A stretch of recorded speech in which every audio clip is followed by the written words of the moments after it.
వీక్షకులందరికీ నమస్కారం. అందరికీ నూతన తెలుగు సంవత్సరాది శ్రీ విశ్వావసు నామ సంవత్సర ఉగాది శుభాకాంక్షలు. ఈ సంవత్సరంలో కన్యా రాశి వారికి ఏ విధమైనటువంటి ఫలితాలు కలగబోతూ ఉన్నాయి అనేటువంటి విషయాన్ని మనం ఈ వీడియో ద్వారా క్లుప్తంగా తెలుసుకునేటువంటి ప్రయత్నం చేద్దాం. ముఖ్యంగా కన్యా రాశి వారికి ఈ సంవత్సరంలో ఆదాయం 4, వ్యయం 2, రాజ్యపూజ్యం 6, అవమానం 6. ఆదాయ వ్యయాలు చాలా బాగున్నటువంటి రాశి.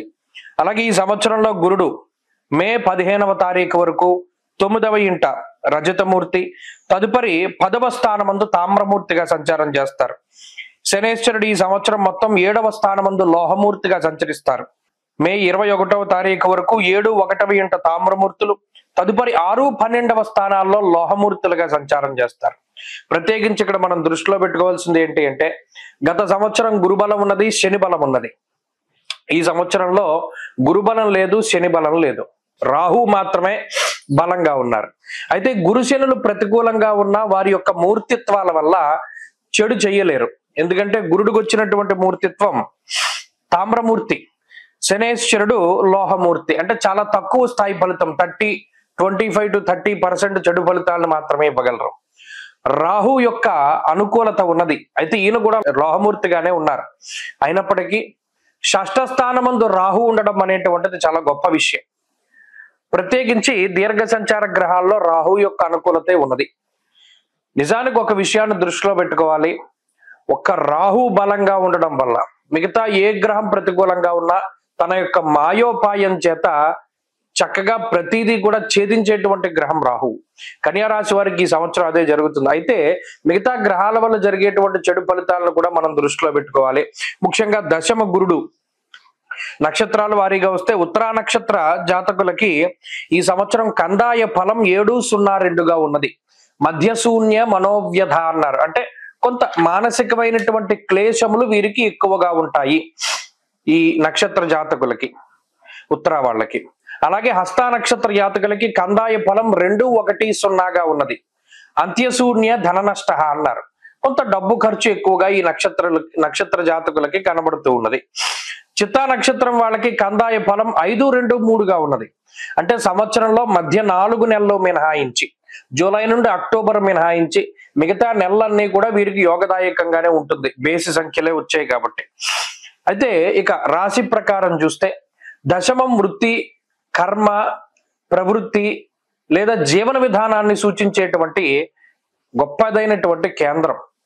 అందులో గురుడు ఉండడం, ఆయన వృత్తి కారకుడై ఉండడం. జ్యోతిష్ శాస్త్రమందు జాతకాల పరిశీలన చేసేటప్పుడు కారకో భావనాశాయ అంటూ ఉన్నది శాస్త్రం. ఇక్కడ దశమ కేంద్రంలో గురుడు ఉన్నటువంటి వాళ్ళు వృత్తిపరంగా దెబ్బతింటారు. ఇక్కడ గోచారంలో కూడా అదే జరుగుతూ ఉన్నది. ఏమవుతుంది? ధాన్యనాశో ధనచ్ఛేద వృధా సంచరణం భయం అన్నారు. అంటే దీనివల్ల ఏమవుతుంది? వృధా ఖర్చులు పెరుగుతూ ఉంటాయి. అలాగే ధాన్యనాశ, ఏదైతే మూల సంపద ఉన్నదో, మూలధనం ఏదైతే మనం ఇంతవరకు దాచిపెట్టుకున్నామో ఆ డబ్బు ఖర్చు అవ్వడం అనేటువంటిది జరుగుతూ ఉంటుంది. ఇక్కడ ఒక విషయం ఏంటంటే, ఉదాహరణకు ఏదైనా ఒక ఇల్లు కొనుక్కున్నారు, ఓ డౌన్ పేమెంట్ కట్టాలి, అది మూలధనంలోంచే కడతారు. ఇందులో 2 రకాలుగా ఉంటాయి, మంచిగాను చెడుగాను కూడా జరుగుతూ ఉంటాయి. కానీ ఖర్చు అవుతుంది అనేటువంటి విషయాన్ని గురుడు వల్ల మనం చెప్పుకోవచ్చును. అలాగే ఉద్యోగమున స్థానచలనానికి అవకాశం ఉంటుంది. ఆస్తులు, బంగారములు ఇటువంటి వాటిని తాకట్టు పెట్టి ధనాన్ని తీసుకోవడానికి అవకాశం ఉంటుంది. ఇక్కడ ఏదైనా అప్పుగా తీసుకోవడానికి, కుదువ పెట్టడానికి, లోన్లు లాంటివి తీసుకోవడానికి ఎక్కువ అవకాశాన్ని కల్పిస్తుంది ఈ గ్రహస్థితి. అప్పు చేసి వాహనాలు కొనుగోలు చేయడం, అప్పు చేసి ఇల్లు కొనుగోలు చేయడం, ఇందాక మనం చెప్పుకున్నట్టు అటువంటి వాటికి ఎక్కువగా అవకాశం ఉంటుంది.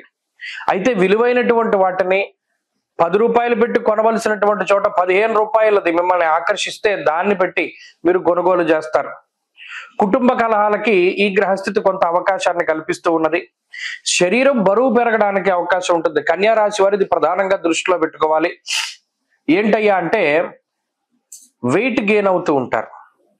ఇది ఆ శరీరం యొక్క మెటబాలిజం అనేటువంటిది కొంత దెబ్బతింటుంది.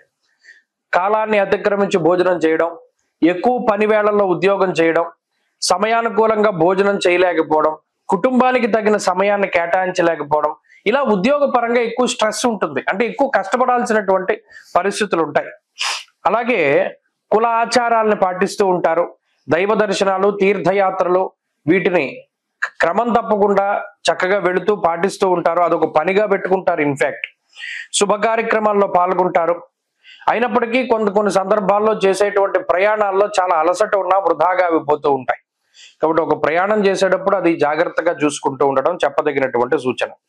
అలాగే శనేశ్వరుడు కూడా ప్రతికూలమైనటువంటి ఫలితాన్ని ఇస్తూ ఉన్నప్పటికీ ఈ శనేశ్వరుని యొక్క ఫలితం ప్రధానంగా విదేశాల్లో ఉన్నటువంటి కన్యారాశి మీద ఉంటుంది.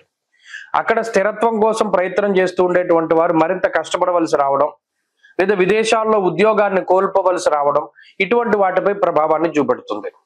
అయితే ఈ 2 గ్రహాలు ఇచ్చేటువంటి ప్రతికూలతల్ని రాహు తగ్గించి వేస్తాడు.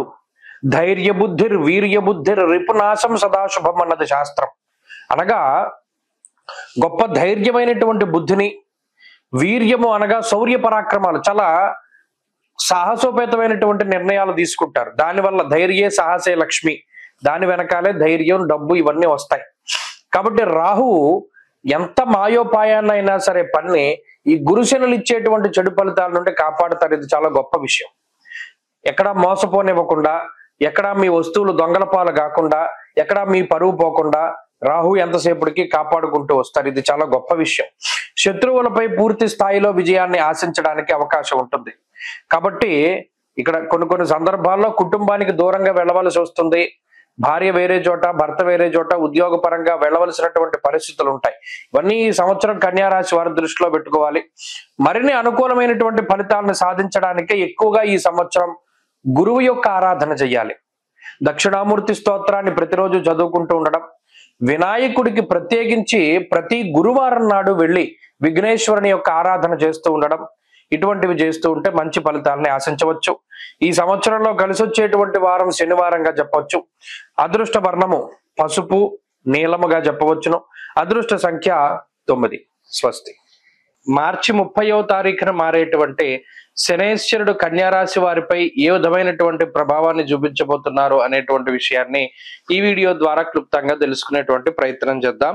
కన్యారాశి వారికి మార్చి 30 లగాయతు 7వ స్థానమందు లోహమూర్తిగా శనేశ్వరుడు తన యొక్క సంచారాన్ని 2.5 సంవత్సరాల పాటు కొనసాగించబోతూ ఉన్నారు. అయితే ఇప్పటి వరకు 6వ స్థానమందు యోగించినటువంటి శనేశ్వరుడు 7వ స్థానమందు అంత యోగించేటువంటి గ్రహం కాదు. ఎందుకంటే శనేశ్వరుని యొక్క 6వ స్థాన స్థితి చాలా మంచిది. ధైర్య బుద్ధిర్ వీర్య, ఇది 7వ స్థానంలో అంత ఫలితాన్ని ఇవ్వరు. ఎందువల్ల? 6వ స్థానం అంటే త్రిషష్ట లాభ స్థానాల్లో పాపగ్రహాలు ఎక్కువగా యోగిస్తాయి. 7వ అనేటువంటిది ఒక కేంద్ర స్థానము, మనకు ఉండేటువంటి కంటక స్థానాల్లో ఒక కేంద్రము. మరి ఆ స్థానంలో శనేశ్వరుడు అంత అనుకూలము కాదు, అంత వ్యతిరేకము కాదు. సాధారణమైనటువంటి ఫలితాలనే మనం ఎక్స్పెక్ట్ చేయొచ్చు. ఎందుకంటే యోగించే స్థానం కాదు, అవయోగాన్ని ఇచ్చే స్థానము కాదు. అర్ధాష్టమ అష్టమ స్థానాలుగా అంత ఇబ్బంది పెట్టరు. కానీ మరి ఏ విధమైనటువంటి ఫలితాలను ఇస్తారు అంటే వ్యాధి పీడాం ప్రవాసంచ అంతఃక్లేశం మహద్భయం అన్నారు. ఇక్కడ ప్రధానంగా శనేశ్వరుడు 7వ భావమందు దేశాంతరవాసాన్ని కలిగించేటువంటి గ్రహంగానే ఎక్కువ మంది చూస్తూ ఉన్నారు. అలాగే అంతఃక్లేశ, కొంత మానసికమైనటువంటి క్లేశములు, అది జనరల్ గా ఎవరికైనా కూడా ఉంటాయి. ప్రతి ఒక్కరి జీవితంలో ఏదో ఒక మానసికమైనటువంటి క్లేశములు అంటే సమస్యలు ఉంటాయి. మహద్భయ అన్నారు అంటే వాటి వల్ల ఏదో ఒక భయం వస్తూ ఉంటుంది. ఇక్కడ ప్రధానంగా 7వ స్థానము అనేటువంటిది ఒక రిలేషన్షిప్ ని సూచించేటువంటి స్థానం. ఇది జీవిత భాగస్వామికి సంబంధించి, అలాగే వ్యాపార భాగస్వామ్యులకి సంబంధించి, ఇలా భాగస్వామ్యాన్ని సూచించేటువంటి స్థానం. ఆ స్థానంలో శనేశ్వరుడి యొక్క ఫలితం వల్ల భాగస్వామ్యం దెబ్బతింటుంది అన్నారు. ఉదాహరణకి వివాహ వ్యవస్థ తీసుకుంటే జీవిత భాగస్వామికి ఈ శనేశ్వరుడు 7వ భావంలో ఉన్నందువల్ల మరి ఈ కన్యారాశి వారిని ఎవరైతే వివాహం చేసుకున్నారో వారికి ఆ భాగస్వామ్యం మధ్యలో కొన్ని ఇబ్బందులు వస్తాయి. మ్యారిటీరియల్ ఇష్యూసో లేకపోతే మాట పట్టింపులో ఏదో చిన్న తగువులు ఏవోటి వస్తూ ఉంటాయి. దానివల్ల ఏంటి అంటే కొంత మానసిక ప్రశాంతత తక్కువ, అంతే తప్పితే ఇదేమి భయంకరమైన వ్యతిరేక స్థితి కాదు. ఏవో చిన్నపాటి తగువులు మాట పట్టింపులు ఎక్కువగా వస్తూ ఉంటాయి. ఒకటి, భాగస్వామ్య వ్యాపారం చేస్తూ ఉండేటువంటి వాళ్ళలో కూడా ఈ శనేశ్వరుడు చిచ్చు పెడుతూ ఉంటారు.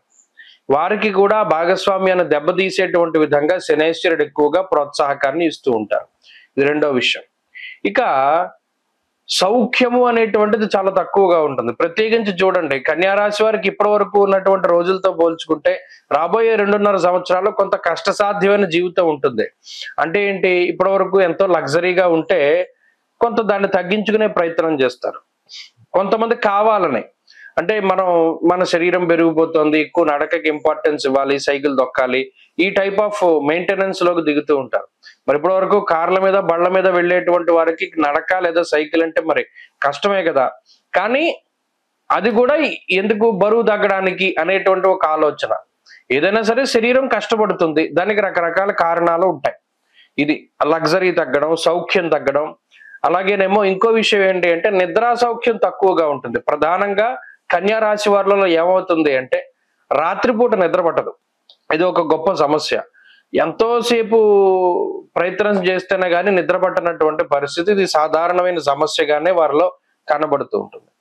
ఇంకొకటి ఏంటి అంటే ఈ శనేశ్వరుడు మంచి ఎవరికి చేస్తారు అంటే విదేశాల్లో ఉన్నటువంటి వారికి, లేదా ఎవరైనా విదేశాలు వెళ్ళాలి అనుకునేటువంటి వాళ్ళకి, లేదా ఏదైనా డిస్టెన్స్ ఎడ్యుకేషను, లాంగ్ టర్మ్ కోచింగ్లు ఇటువంటివి ఎవరైతే తీసుకోవాలి అనుకుంటారో వారికి శనేశ్వరుడు మంచి చేస్తారు. తద్వారా పోటీ పరీక్షల్లో మంచి ఫలితం సాధించడం, విదేశీ యానం చేయడము, విదేశాల్లో స్థిర నివాసం, అక్కడ ఇల్లు కట్టుకోవడము, అక్కడ వ్యాపారం అభివృద్ధి చెందడం, అక్కడ ఉద్యోగం అభివృద్ధి చెందడం ఇత్యాది విషయాలన్నీ కూడా విదేశాల్లో ఉన్నటువంటి వారికి యోగిస్తాయి.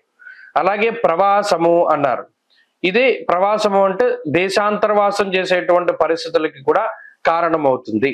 కాబట్టి కన్యా రాశి వారిలో ఉన్నటువంటి పరిస్థితి చూసినప్పుడు శనేశ్వరుడు పీడించే గ్రహం కాదు, మానసికంగా కొంత ఇబ్బంది పెడుతూ ఉంటారు. మిగతా గ్రహాలు బలంగా ఉంటే మానసిక సమస్యలు తగ్గిపోతాయి.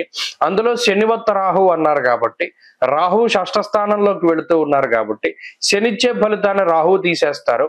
రాహు షష్ఠ భావంలో ఈ రాశి వారికి అనుకూలంగా మే 21వ తారీఖు దగ్గర నుండి ఉంటారు. కాబట్టి ఈ శనిచ్చే దోషాలను రాహు తగ్గించి వేస్తారు. కాబట్టి భయపడాల్సిన పనేమి లేదు. ప్రత్యేకించి శని మార్పు వల్ల అయితే వీళ్ళు కోల్పోయింది ఏంటి అంటే షష్ఠ భావంలో శనేశ్వరుడు స్వతహాగా ఇచ్చేటువంటి శుభ ఫలితాలని మాత్రం వీరు వాళ్ళు ఇప్పుడు ఆ ఫలితాలు రావు. కాబట్టి ఒక్క విషయాన్ని దృష్టిలో పెట్టుకోవాలి. మిగతావన్నీ కూడా చాలా అద్భుతంగా ఉన్నాయి.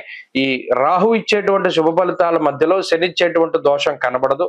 కాబట్టి శనేశ్వరుడు, అందులోనూ ఈ శనేశ్వరుడు ఇచ్చేటువంటి ఈ ఫలితాల్లో మూర్తిత్వాన్ని కూడా మనం దృష్టిలో పెట్టుకోవాలి.